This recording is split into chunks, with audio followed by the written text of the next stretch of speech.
అందరికీ నమస్కారం అండి. మా ఛానల్ను కొత్తగా చూసేవారు సబ్స్క్రైబ్ చేయండి. వీడియోను పూర్తిగా చూడండి. పూర్తిగా చూస్తేనే అన్ని వివరాలు తెలుస్తాయి.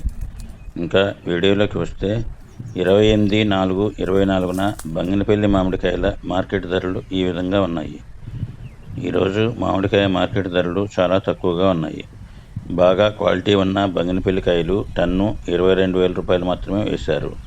కొద్దిగా మంగు ఉన్న బంగినపల్లి కాయలు టన్ను 20,000 రూపాయలు వేశారు. సూటు టన్నుకు 100 కేజీలు తీశారు. బాగా మంగు ఉన్న కాయలకు టన్ను 16,000 రూపాయలు, 12,000 రూపాయలు, 11,000 రూపాయలు మరియు 10,000 రూపాయలు మాత్రమే వేశారు. ఈ రేట్లు ఇలా ఉంటే మనకు కోత కూలి, రవాణా ఖర్చులు మరియు కమిషన్ పోను మన చేతికి ఎంత వస్తాయో ఆలోచించండి. మనకు ఇన్ని ఇబ్బందులు రాకుండా ఉండాలంటే మామిడి తోట పూత సమయంలోనే మామిడికాయ వ్యాపారం చేసేవారికి మన తోట కాపు అమ్మినట్లయితే మనకు ఇంత రిస్క్ లేకుండా ఉంటుంది. మా వీడియో నచ్చితే లైక్ చేయండి, షేర్ చేయండి. All the best.